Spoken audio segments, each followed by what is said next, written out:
Welcome back, everyone. Ready for another deep dive? Always. Awesome.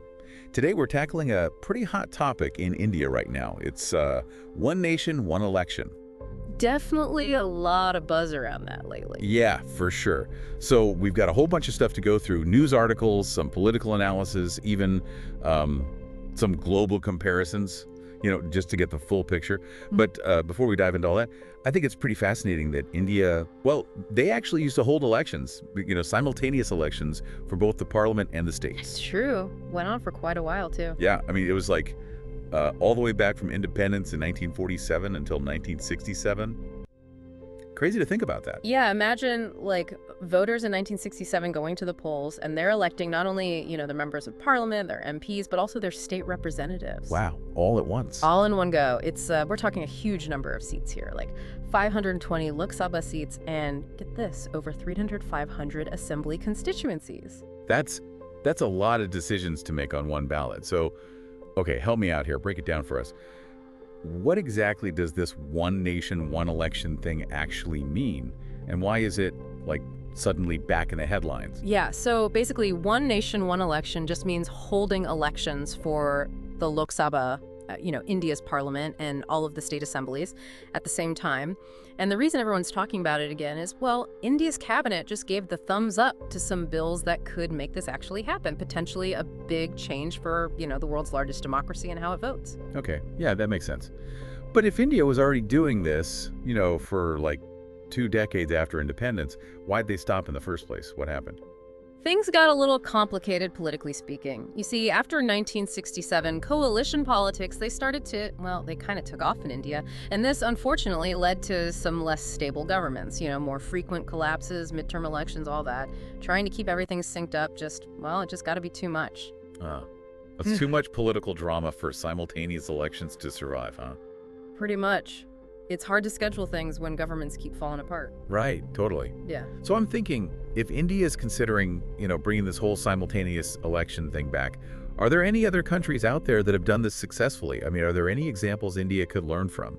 Oh, absolutely. There's actually a high-level panel, and they studied 7 different countries that have managed to pull this off, having simultaneous elections and making it work.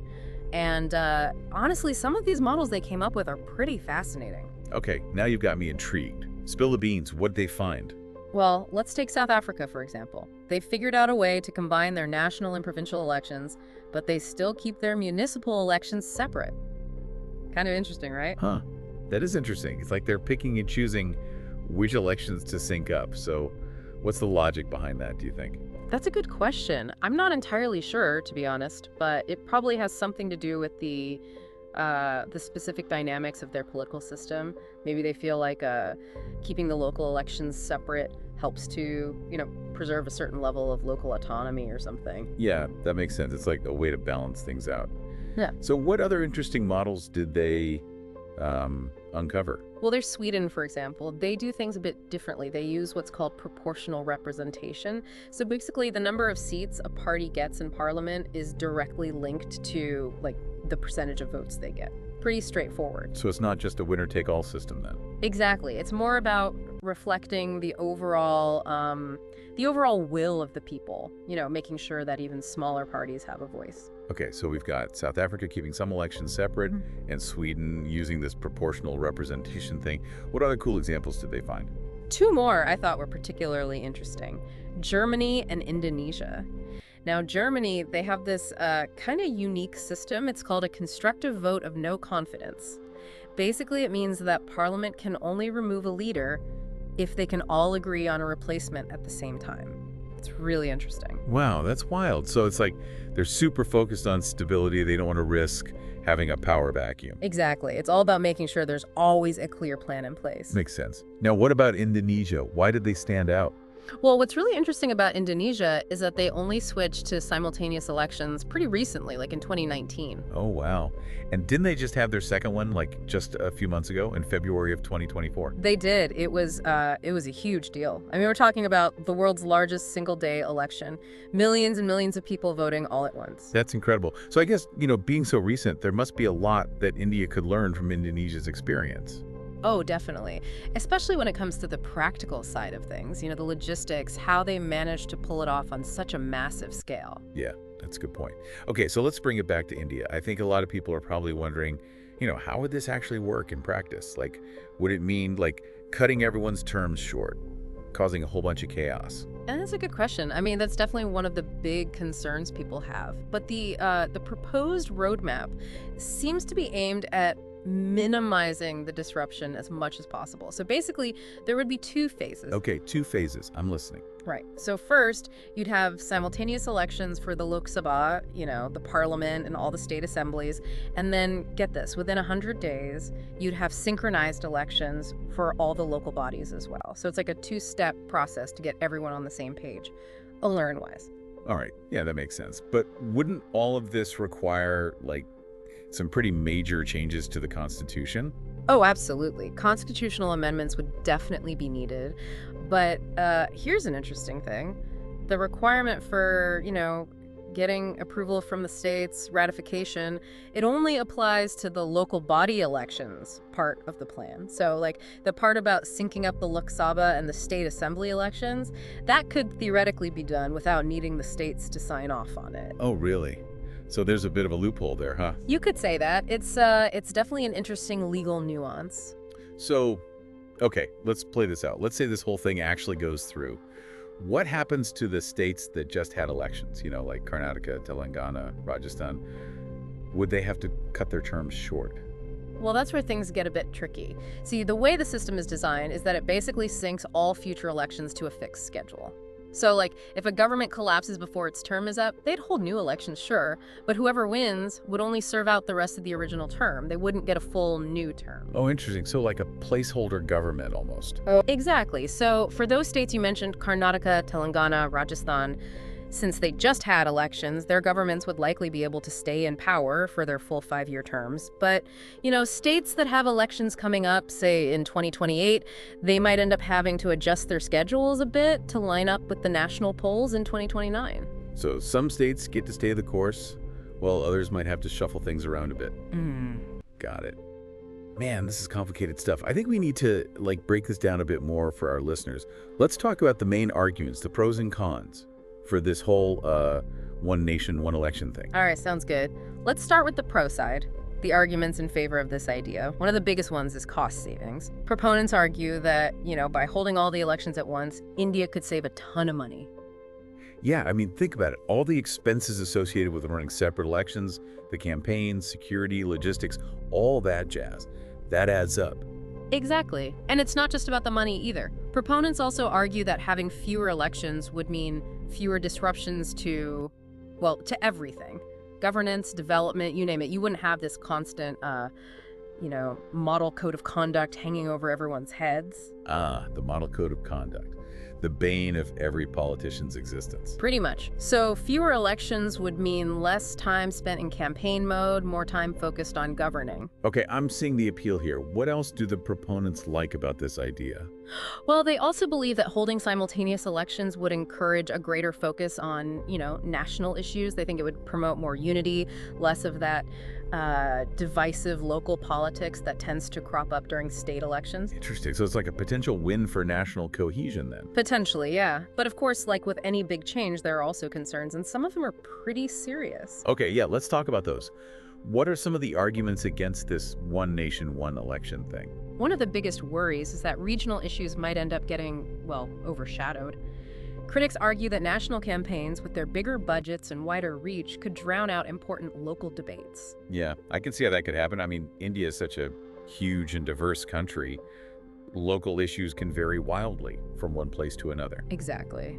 And there's also a concern that smaller regional parties could be disadvantaged. They might struggle to compete with, the big national parties on a larger platform like this. So like a potential loss of diversity and representation then. Potentially, yeah. And there are other concerns too. Like, some people worry that having fewer elections could lead to less accountability for politicians. If elections are further apart, there's less pressure on them to perform and deliver on their promises. That's a really important point. Regular elections are kind of a cornerstone of a healthy democracy. So, yeah, less frequent elections could definitely have an impact on that. Absolutely. And then there's maybe the biggest concern of all, federalism, the whole idea of balancing power between the central government and the states. Critics argue that simultaneous elections could end up weakening India's federal structure. It could give the central government too much control over election timelines, and that could potentially, erode the autonomy of individual states. Right, that's a huge deal. So it's not just about streamlining elections, it's about like the fundamental balance of power in India's democracy. Wow, this is a lot to think about. It's like, what are we willing to sacrifice for efficiency? And what are the things we absolutely need to protect? So to our listeners out there, we'd love to hear your thoughts. What do you think is the biggest trade-off in all of this? Is it cost savings, political stability, the potential impact on, regional voices and state autonomy? Let us know. And we'll be back in just a bit to dive even deeper into this whole debate. Stay tuned. So, we've been talking about this one nation, one election thing, like the history of it, how it might work, all that. But I think to really get it, we need to talk about like the politics behind it. Like, why is this such a big deal right now? Right, yeah. It feels like it's more than just, wanting to make elections more efficient. There's got to be some, like, serious political strategy going on here, right? Oh, for sure. I mean, it's no secret that the ruling BJP, under Prime Minister Modi, they've been pushing for this for years. It's like one of their big things, So it's like a key part of their agenda. Exactly. They're saying, simultaneous elections would mean a more stable government, less distractions, more time to focus on, like, actually getting things done. And of course, they love the idea of saving money, which, a lot of voters can get behind. Yeah, makes sense. So the BJP is all for it. But what about the other parties? How are they feeling about this whole thing? Well, it's definitely causing some tension, let's say. A lot of the opposition parties, they're not too thrilled about it. They think it's basically a power grab by the BJP, like a way to, sideline them, and especially the regional parties. Yeah, I can see that. Like, if the national elections become the main event, it might be harder for those smaller parties to, like, get their message out there. Exactly. And then there's the whole federalism thing. A lot of these opposition parties, they're really worried that this could, like, upset the balance of power between the central government and the states. Right, that whole federalism thing is huge. India's, like, built on that idea, right? It is, and this ties back to that point we made earlier, about regional issues potentially getting lost in the noise of a national election. Critics are worried that, if everything's bundled together, those local concerns might not get the attention they deserve. Yeah, that makes sense. So it's kind of like a trade-off then. Like, on the one hand, you might have, like, more national unity, more streamlined government. But on the other hand, you risk losing some of that, that diversity of representation that focus on local issues. It is. It's like, what's more important? A strong, unified nation, or making sure every region and community feels like their voice is being heard? Tough question. No easy answers there. Yeah. So, okay, I'm curious. What do you think this would actually mean for, like, the average voter? How would this change the way people experience, democracy in India? Man, that's a great question. And it's hard to say for sure, I mean, if this thing actually happens, it would definitely shake things up. Imagine it, national and state issues all mashed together in one big election. Wow, yeah. It would be, like, super intense, right? Totally. And it would definitely make people think differently about, like, how they vote. Would they be more focused on, like, national issues? Would they feel like their local concerns are being addressed? Would they be more likely to vote strategically, picking a party based on their national platform rather than, like, how well they're doing locally? It's all uncharted territory. Totally. It'd be like a whole new ball game. Okay, so we've talked about, like, the political motivations, the pros and cons. But let's be real for a second. India's got over 1.4 billion people. Wow. Isn't this whole thing going to be like a logistical nightmare? Absolutely. I mean, just imagine the scale of it. The Election Commission of India, they'd have their work cut out for them. Just think about, like, the EVMs, the electronic voting machines and all the VVPATs, the paper trails they use for verification. They need millions of them. Wow, yeah. And then there's all the polling workers, the security. Like, how do you even begin to organize something that big? It's mind-blowing, right? I mean, you're talking about coordinating with, like, every state government, tons of different agencies, countless individuals. It would be insane. Yeah, it would be like organizing the world's biggest, most complicated party. Yeah. Okay, so let's say they somehow manage to figure all that out. What happens next? Like, what are the actual steps to making this one nation, one election thing a reality? Well, first things first, they got to get Parliament on board. You know, those bills we talked about earlier, the ones the cabinet approved, they've got to get passed by both houses of Parliament, the Lok Sabha and the Rajya Sabha. But didn't you say, like, a lot of the opposition parties are against this? So how likely is it that they'll actually get those bills passed? Honestly, it's going to be a tough fight. The government's really going to have to, like, whip up some serious support for this. They might have to make some deals with the opposition, you know, water down some of the proposals, maybe even face some legal challenges along the way. It's not going to be easy. So even if, like, the top leaders are all gung-ho about this, there's still a chance it could get bogged down in, like, all the political maneuvering. Oh, for sure. And even if they do manage to push the bills through, then comes the really tricky part, changing the Constitution. Remember, some of this stuff, especially the part about the local body elections, that requires, like, half of the states to agree to it. Right, right. It's not just about convincing the politicians in Delhi. They got to get the states on board, too. Yep. It's a whole other level of complicated. And then, on top of all that, if they do somehow manage to jump through all those hoops, they've got to actually, like, figure out how to implement this thing. That means redrawing electoral boundaries, getting all those EVMs and VVPETs, training people, figuring out security, all on a scale that's just, like, never been done before. Man, it's a lot. It's kind of making my head spin just thinking about it. It's a lot. But hey, if India's serious about making this happen, these are the hurdles they got to clear. No way around it. Well, I think we've done a pretty good job of, like, unpacking all of this. We've talked about the history, the global examples, the politics, the pros and cons, even all the crazy logistical challenges. It's a lot to digest. But I think it really highlights, you know, just how big of a deal this whole one nation, one election thing is. It really does. It's not just about elections, you know? It's about, like, the fundamental questions of how India wants to be governed in the 21st century. And honestly, it's not just an Indian issue. It's not. I mean, democracies all over the world are dealing with these same questions. Like, how do you balance efficiency with, you know, making sure everyone's voice is heard? How do you have a strong, unified nation while still respecting the autonomy of different regions? Huge questions, and definitely no easy answers. So I think, you know, what we've talked about today, it's just the tip of the iceberg. There's so much more to explore here.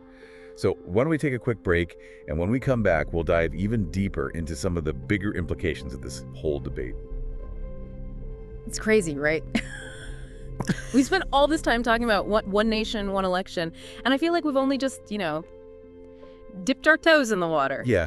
It's like every time we answer one question, like 10 more pop up. It's like opening a Pandora's box of, like, democracy questions, federalism, representation. It's all connected. It really is. I mean, this isn't just about, like, changing the election schedule. It's about, like, the core values of India's democracy. You know? Exactly. It makes you think, like, what's more important, being efficient or making sure everyone's voice is heard? Big questions, right? Yeah. And honestly, it's not just India grappling with these things. I mean, think about it. India, they've got, like, over 1 billion people. They're the world's largest democracy. So if they make a big change, like one nation, one election, other countries might be watching. Oh, totally. I mean, India's kind of a trendsetter in a lot of ways. Yeah. So yeah, other countries might say, hey, if India can do it, maybe we can too. It's a lot of pressure. Like, they're set an example for the whole world, potentially. No pressure. Like, they're holding up a mirror and everyone's looking and ask themselves, okay, what kind of democracy do we want? It's a big responsibility for sure. Huge. So, like, what are we willing to give up in the name of efficiency? And what are the things we absolutely can't compromise on? Tough questions. No kidding. And honestly, there are, like, good arguments on both sides. You've got people saying, you know, stability is key. We need a strong, unified government. And then you've got others saying, hold on, what about all those diverse voices? What about making sure every region has a say? Yeah, it's a balancing act for sure. Totally. And I think that's the whole point of democracy, right? It's an ongoing conversation. We're always, like, negotiating, trying to find that sweet spot between all these different values and priorities. Right, it's like a constant work in progress. Exactly. There's no, like, one-size-fits-all solution. What works in one place might not work somewhere else. So true. You know, at the end of the day, I'm actually feeling kind of, like, optimistic about all this. I mean, this whole debate, it shows that democracy in India is, like, alive and well. People are passionate, they're arguing, they're making their voices heard. I agree. It shows that people care. They're not just sitting back and letting things happen. They're engaged. And that's what matters, right?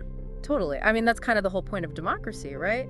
It is. It's not just about voting every few years. It's about, like, being informed, participating, speaking up for what you believe in. Being an active citizen, not just a passive observer. Exactly. So, to our listeners out there, wherever you are, we hope this deep dive has given you some, food for thought. Keep asking those tough questions, stay engaged, and don't be afraid to, make your voice heard. Because the future of democracy, well, it's kind of up to all of us. Couldn't have said it better myself. And that's a wrap. Thanks for joining us for another deep dive. We'll catch you next time.